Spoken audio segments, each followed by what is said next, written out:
Hello అండి. అందరు బాగున్నారా? సో, ఈరోజు యాక్చువల్‌గా ఇన్వెస్ట్‌మెంట్ టాపిక్ వచ్చేసి ఇంతకుముందు pay of the mortgage versus invest more అనే టాపిక్ గురించి చెప్పాను. చాలా చాలా బాగా రెస్పాన్స్ వచ్చిందనమాట. Lot of views, people comment చేశారు. కొంతమందేమో ఆహ్, అంటే రియల్ ఎస్టేట్ కాకుండా స్టాక్ మార్కెట్ మీద దాని గురించి ఫోకస్ చేయండి. దాంట్లో డిఫరెంట్ ఇన్వెస్ట్‌మెంట్స్ ఎట్లా చేయాలని కూడా చెప్పారు. నేనైతే అంటే మోస్ట్‌లీ మేమైతే రియల్ ఎస్టేట్ పాజిటివ్ పీపుల్ అండి. Even though we invest in stocks let a ton of reasons I can give you why we picked real estate, why it's not picked, why real estate is our favorite అనే దానికి ఒక hundreds of reasons నేను ఇవ్వగలను. Um, అయితే ఆ pay of the mortgage మనకు already ఉన్న లోను pay చేసేది వర్సెస్ బయింగ్ మోర్ అనే దాని మీద ఆ వీడియో చూసిన తర్వాత కొంతమంది మెయిల్స్ పెట్టారనమాట. మీరు ఎలాంటి ఎక్సెల్స్ వాడతారు, ఈవెన్ దో మీరు ఎక్స్ప్లెయిన్ చేసినా కూడా సాలిడ్గా అంటే నంబర్స్ ఎట్లా వర్క్ అవుతాయి, మీరు ఏమన్నా ఫార్ములాస్ వాడతారా, దాని గురించి ఇంకొంచెం బెటర్గా ఎక్స్ప్లెయిన్ చేయండి అని చెప్పేసి అన్నారనమాట. సో అందుకని చెప్పి నేను ఒక ఈ ఎన్వలప్ మీద ఇవి నంబర్స్ అవి క్విక్గా వేసుకొని వచ్చానమాట. సో ఈ లెవెల్ ఆఫ్ ఇన్వెస్ట్మెంట్ అంటే ఈ క్యాలిక్యులేషన్ అనేది అట్ సమ్ పాయింట్ మీరు మీ బ్రెయిన్లోనే చేసుకోవచ్చు అనమాట క్విక్గా. సో ఆ ఈజీ మెథడ్లో చేశానమాట ఈ క్యాలిక్యులేషను. సో ఒకటొచ్చి అంటే పే చేయడం వర్సెస్ బయింగ్ ఆల్ క్యాష్ అనమాట. ఇంకొకటి వచ్చేసి ఆ పర్టికులర్ క్యాపిటల్ ఉంది కదా, దాంతో మల్టిపుల్ ప్రాపర్టీస్ ఆల్ క్యాష్ కాకుండా మన లోన్కి వెళ్ళి పర్చేస్ చేసుకుంటే నంబర్స్ ఎట్లా ఉంటాయి అని చెప్పేసి. సో లాస్ట్ దాకా చూడండి, ఎందుకంటే ఏ ఆప్షన్ మీకు సూట్ అవుతుందో ఇది మొత్తం లాస్ట్ దాకా చూస్తే కానీ మీకు అర్థమవుతుంది అనమాట. సో 100K ఎగ్జాంపుల్గా తీసుకున్నాను. ఇంకా కొన్ని పర్సెంట్ అంటే ఇంట్రెస్ట్ పర్సంటేజెస్ కానీ, రెంట్స్ కానీ, క్లోజింగ్ కాస్ట్ ఇవన్నీ కొంచెం అప్రాక్సిమేట్ నెంబర్స్ అనమాట. సో మీరు యాక్చువల్ నెంబర్స్ దీంట్లో పెట్టుకున్నప్పుడు మీకు నెంబర్స్ తెలుస్తాయి. బట్ పాజిటివ్ ఆర్ఓఐయా, మీరు మార్గేజ్ పే ఆఫ్ చేయడం బెటరా, లేదు ఇన్వెస్ట్ మోర్ అనేది బెటరా అనేది ఖచ్చితంగా ఒక క్లారిటీ అయితే దీని నుంచి వస్తుందన్నమాట. సో నేను ఎన్వలప్ మీద పెట్టి నంబర్స్ ఎట్లా వచ్చాయి ఏంటి అని ఒక్కొక్కటి ఎక్స్ప్లెయిన్ చేస్తాను. సో చూద్దాం అది. Okay, hope you are able to see the numbers. కొంచెం చిన్నగా వచ్చాయి కానీ. సో ఇక్కడ మనము క్యాపిటల్ వచ్చి 100,000 తీసుకున్నాము. అన్ని సినారియోస్లో కూడా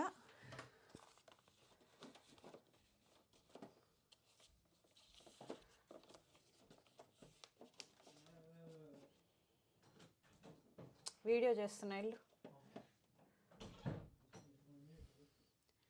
okay, hope you are able to see the numbers. ఇక్కడ 100,000 అనేది క్యాపిటల్, అన్ని సినారియోస్లోనూ 100,000 తీసుకున్నాము. సో పే ద మార్గేజ్ సినారియోలోనైతే 5% ఇంట్రెస్ట్ తీసుకున్నా, విచ్ ఈజ్ లెస్ దాన్ తర్వాత సినారియోస్లో తీసుకునేదనమాట. అక్కడ 7% తీసుకున్నా. సో ఇప్పుడు మనం 5% ఇంట్రెస్ట్ రేట్ తీసుకుంటే కనుక 100,000కి 5,000 ఇంట్రెస్ట్ సంవత్సరానికి అవుతుంది. ఆ 5,000 మనకి ట్యాక్స్లో ట్యాక్స్ పే చేసే దాంట్లో ఎగ్జంప్షన్ ఉంటుంది కదా, అది తీసేస్తే అంటే నేను 30% తీసేసాను. మన స్లాబ్ని బట్టి ఉంటుంది అప్రాక్సిమేట్గా, కానీ నేను 30% తీసేస్తే 600 అయిందనమాట 5,000లో. సో ఆ 5,000 ఇంట్రెస్ట్లో మనకి 6,000 ట్యాక్స్లో తగ్గిస్తారు కాబట్టి ట్యాక్స్ దాంట్లో రిటర్న్స్లో ఫైలింగ్లో. సో 4,400 వేసాను అప్రాక్సిమేట్గా సేవింగ్స్ అనమాట. అంటే ఏంది, ఇప్పుడు ఈ 100,000 మార్గేజ్ మనము మెయింటైన్ చేయకుండా దాన్ని పే ఆఫ్ చేసేస్తే మనకి మిగిలేది 5% ఇంట్రెస్ట్ తగ్గుతుంది కాబట్టి మనకి అప్రాక్సిమేట్గా 4,400 మిగులుతుంది అని అక్కడ లెక్క అనమాట. మనం అదే 100,000 తోటి ఆల్ క్యాష్కి వెళ్తే ఎట్లా ఉంటాయి నంబర్స్ చూడండి. సో ఇది 100,000 అగైన్ ఆల్ క్యాష్ ఇన్వెస్ట్ చేస్తున్నాను నేను. సో ఆల్ క్యాష్కి వెళ్ళినప్పుడు మనకి సారీ ఏమొద్ది, మినిమం క్లోజింగ్ కాస్ట్ ఉంటాయి. ఇంకా 100,000 పెట్టి ప్రాపర్టీ కొన్నప్పుడు పొటెన్షియల్ రెంట్ వచ్చి నేను 750 నుంచి 1,000 పొటెన్షియల్ రెంట్, కానీ నేను 750నే కన్సిడర్ చేశాను అనమాట. ఆ 750 ఎప్పుడు ఆఫ్టర్ ద మెయింటెనెన్స్ కాదు, బేసిక్గా ఆఫ్టర్ ద మెయింటెనెన్స్ 750 అని అనుకుందాము. 750 to 1,000 ఆ రేంజ్లో తీసుకున్నప్పుడు రెంట్. ఆ మెయింటెనెన్స్లో ఏంటి, ప్రాపర్టీ మెయింటెనెన్స్ ఒకటి, ఇంకా ప్రాపర్టీ మేనేజ్మెంట్ అవన్నీ పోను 750 మన చేతికి వచ్చినాయని అనుకుంటే. అండ్ దెన్ హౌస్ ఇన్సూరెన్స్ వచ్చి 1,200, అది కూడా అప్రాక్సిమేట్ నెంబరు.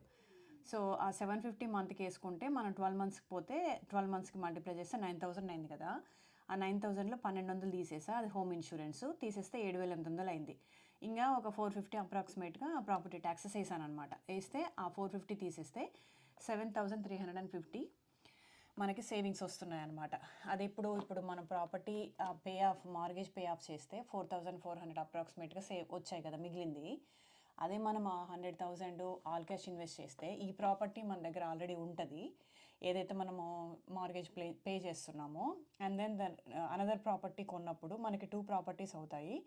దీంట్లో లోన్ దీంట్లో కడుతూనే ఉంటాము, బట్ దీని లెక్క వేసుకొని ఆ 100,000 చేస్తే కనుక మనకి ఇక్కడ మనకి ఇంత వస్తుందన్నమాట అప్రాక్సిమేట్గా. అంటే పాజిటివ్ ROI చూడండి. ఇప్పుడు ఈ 4400కి 7350 కంపేర్ చేస్తే ఇది మనకి ఇక్కడ మిగులుతుంది. అండ్ మనము 5 to 10% పర్ ఇయర్లీ యాక్విటీ బిల్డ్ అని అనుకున్నాము. 5 to 10% యూజువల్గా ఉంటుంది, బట్ నేను 5% క్యాలిక్యులేట్ చేస్తే ఆ 5% ఆఫ్ 100,000 వచ్చి 5000. సో మనం ఇంక్రీజ్ అయిన అప్రిషియేషన్ 5000 ప్లస్ ఆ మిగిలిన మన క్యాష్ ఫ్లో చూసుకుంటే, అంటే ఇది ఈ యాక్విటీ బిల్డ్ అనేది ఇది జస్ట్ మన నంబర్ కనిపిస్తుంది అంతే, మనం అమ్మేదాకా ఇది రియలైజ్ కాదు. అండ్ అమ్మినా కూడా మనం ఇమీడియట్గా అమ్మదలుచుకోము కాబట్టి, అమ్మకూడదు, అమ్మితే అది లాస్. కాబట్టి ఈ 5000 లెక్క వేసుకోకపోయినా కూడా 7350 అనేది మనకి మిగిలేది. ఇంకా ఈ 12350 అనేది ఏంటంటే టోటల్గా మనము మల్టిపుల్ ఫ్యూ ఇయర్స్ తర్వాత మనం క్యాలిక్యులేట్ చేసుకుంటే పర్ ఇయర్ వచ్చే ఆ 7350 ప్లస్ ఈ యాక్విటీ 5000. సపోజ్ మీరు ఒక 5 years ఈ ప్రాపర్టీని హోల్డ్ చేసి ఆ తర్వాత అమ్మారనుకోండి, ఈ 5000 పర్ ఇయర్ కూడా మనం క్యాలిక్యులేట్ చేసుకోవచ్చు అనమాట. Which could be more or little less, depends upon the years you hold. Multiple ఏ ఏరియాలో మీరు కొన్నారు అనే దాని గురించి మల్టిపుల్ ఫ్యాక్టర్స్ ఉంటాయి, బట్ అప్రాక్సిమేట్గా 5 to 10 years అనమాట.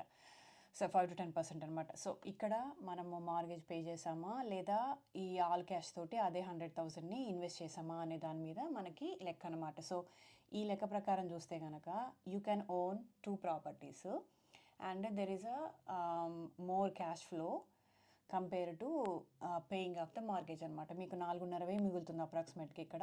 అదే ఇక్కడికి వెళ్తే కనుక ఇక్కడ 7,500 మిగిలే ఛాన్సెస్ ఉంటాయి. అది జస్ట్ నంబర్స్లో మీకు మిగిలేది, బట్ ఇది యాక్విటీ బిల్డ్ అవుతుంది, మీకు ఇంకొక రెంటల్ ప్రాపర్టీ అనేది ఉంటుంది. So over the period of time మీకు ఈ పాజిటివ్ క్యాష్ ఫ్లో అనేది జరుగుతూ ఉంటుంది అనమాట. సో ఇది ఎప్పుడు ఆల్ క్యాష్ మీరు ఇన్వెస్ట్ చేసినప్పుడు. సో ఇంకొక సినారియో ఉంది, దాంట్లో ఈ 100,000ని 20% డౌన్ పేమెంట్ కట్టి లోన్కి పోయి మనం మల్టిపుల్ ఒక 5 ప్రాపర్టీస్ కొంటే ఎట్లుంటాయి నెంబర్స్ అనేవి అది చూద్దాము. సో చూశారు కదా, మనము ఆల్ క్యాష్కి వెళ్ళినప్పుడు ఖచ్చితంగా పాజిటివ్గా ROI అనేది మనకి రీఇన్వెస్ట్ చేసినప్పుడు కనిపిస్తుంది. సో నెక్స్ట్ సినారియోలో మనము అదే 100,000 రెంట్కి వెళ్ళి డౌన్ పేమెంట్ 20% కట్టి మనము రెంట్కి వెళ్ళి మల్టిపుల్ ప్రాపర్టీస్ కొన్నప్పుడు టోటల్గా 5 ప్రాపర్టీస్ మనం కొనవచ్చు ఆ 100,000 తోటి. 20,000 అట్లా కట్టేసి ఇంకా మిగిలిన మనీ ఉంటుంది కదా, ఆ మిగిలిన 80,000 property price as well as closing cost కలిపి 8,500 8,250 వేసాను, 2,500 వేసాను అనమాట క్లోజింగ్ కాస్ట్. సో అట్లా చేసినప్పుడు మనకి ఎట్లా ఉన్నాయి నెంబర్స్ అనేది చూడండి. సో ఇక్కడ సేమ్ అమౌంట్ 100,000 తోటి మనం 20% డౌన్ కట్టి 5 ప్రాపర్టీస్కి వెళ్దామని అనుకున్నాము. సో ఈచ్ ప్రాపర్టీ వచ్చి 100,000. సో మనం డౌన్ పేమెంట్ వచ్చి ఇది ప్రాపర్టీ 1 అనమాట. సేమ్ నంబర్స్ మిగతా 4 ప్రాపర్టీస్ కూడా అప్లై అవుతాయి అనమాట. సో డౌన్ పేమెంట్ వచ్చి 20,000, క్లోజింగ్ కాస్ట్ 2,500 వేసాను అప్రాక్సిమేట్గా. సో అట్లా పోతే క్లోజింగ్ కాస్ట్ కూడా కలిపి 82,500 మనం లోన్కి వెళ్ళాలి. దెన్ ఇంట్రెస్ట్ రేట్ 7% పడింది అనుకున్నాము. సో ఆ 82,500కి ఇయర్లీ ఇంట్రెస్ట్ వచ్చి 5,775 అనమాట. సో దీంట్లో ఇది ఎట్లా వచ్చిందంటే 82,500 ఇంటూ 0.07 మల్టిప్లై చేస్తే వచ్చింది. ఇంకా దీంట్లో మనకి ఇక్కడ 30% అప్రాక్సిమేట్గా మనకి ట్యాక్స్లో అంటే ట్యాక్సబుల్ ఇన్కమ్ తీసేస్తాడు కదా, రిటర్న్స్ దాంట్లో డిడక్ట్ చేసుకున్నప్పుడు దాని 30% వేసాను అప్రాక్సిమేట్గా, బట్ నాకు ఎంతో తెలియదు ఎగ్జాక్ట్గా మనం ఎంత చూపించుకోవచ్చు ఫైలింగ్లో అని. అది $1,732.50 వచ్చింది. ఇంకా దాని మీద rent same $750 to $1,000 per month వేసి నేను ఈ నంబర్స్ అబవ్ క్యాలిక్యులేషన్ ఉంది కదా, ఇందాక క్యాలిక్యులేట్ చేశాను కదా, దాంట్లోంచి మెయింటెనెన్స్ తీసేస్తే ఎంత వచ్చింది, ఇన్సూరెన్స్, ప్రాపర్టీ ట్యాక్సెస్ అవన్నీ తీసేయంగా మనకు ఒక నెంబర్ 7,350 వచ్చింది కదా. సో అది ఆ ఇన్కము డైరెక్ట్గా ఆ నెంబర్ ఇక్కడ తెచ్చుకున్నాను అనమాట, మళ్ళీ క్యాలిక్యులేట్ చేయకుండా. ఇంకా ఇక్కడ ఏం చేశాను, సో ఈ 7,350 ఇన్కమ్లో నుంచి వచ్చే ఇంట్రెస్ట్ తీసేసాను అనమాట, బికాజ్ మనం ఇంట్రెస్ట్ పే చేస్తున్నాం కాబట్టి. అది ఇది డిడక్ట్ చేసినప్పుడు 1,575 వచ్చింది. బట్ దీనికి మళ్ళీ ఇక్కడ ఈ 30%లో మిగిలిపోయిన మన ట్యాక్స్లో రిడమ్షన్ ఉంది కదా, అది ఇక్కడ మిగిలిపోయింది, అది పెట్టాను అనమాట. సో టోటల్ $3,307.50 పాజిటివ్ ROI వచ్చిందనమాట. ఆన్ టాప్ ఆఫ్ దాట్ మనం సేమ్ 5 to 10% ఈక్విటీ బిల్డ్ వేసుకుంటే కనుక this could be more. So ఇందాక క్యాలిక్యులేట్ చేసినట్టు ఒక 5,000 ఈ 100,000 ప్రాపర్టీకి 5% ఈక్విటీ బిల్డ్ అనుకుంటే మినిమం 5,000 యాడ్ చేస్తే అప్పుడు 8,307.5 మనకి పాజిటివ్ ROI ఒక ప్రాపర్టీ మీద వస్తుంది అనమాట. సో ఇట్లా మనం 5 ప్రాపర్టీస్ కొన్నప్పుడు ఈ 8,307.5 ఇంటూ 5, సో ఆ పాజిటివ్ ROI అనేది వస్తుంది. మనకి ఓవర్ హెడ్ ఉంటుంది, ఇప్పుడు 5 ప్రాపర్టీస్ తీసుకొని వాటిని మేనేజ్ చేసి వాటికి అన్ని లోన్లు కట్టి ఏదన్నా అంటే ఇది పర్ఫెక్ట్ వరల్డ్లో అనమాట, పర్ఫెక్ట్గా అన్ని 12 monthsలో ఆక్యుపేషన్ ఉన్నప్పుడు వస్తుంది. సో బట్ స్టిల్ మీరు ఏమీ ఇన్కమ్ మేక్ చేయకపోయినా కూడా అట్లీస్ట్ వచ్చే రెంట్ అనేది మొత్తం ఆ మార్గేజ్కి దానికి మొత్తం అంతా పే చేసుకునేది అనుకోండి, ఇట్ ఈస్ స్టిల్ గుడ్. మీరు జస్ట్ డౌన్ 20,000 తోటి ఆ ప్రాపర్టీని కొని హోల్డ్ చేస్తున్నట్టు అవుతుంది కాబట్టి విచ్ ఇస్ స్టిల్ గుడ్ అనమాట. చూసారా, అర్థమయ్యాయి కదా క్యాలిక్యులేషన్స్. సో పర్ఫెక్ట్ క్యాలిక్యులేషన్ కాదు, అండ్ ఇది మీరు ఎన్లార్జ్ చేసుకొని చూడండి.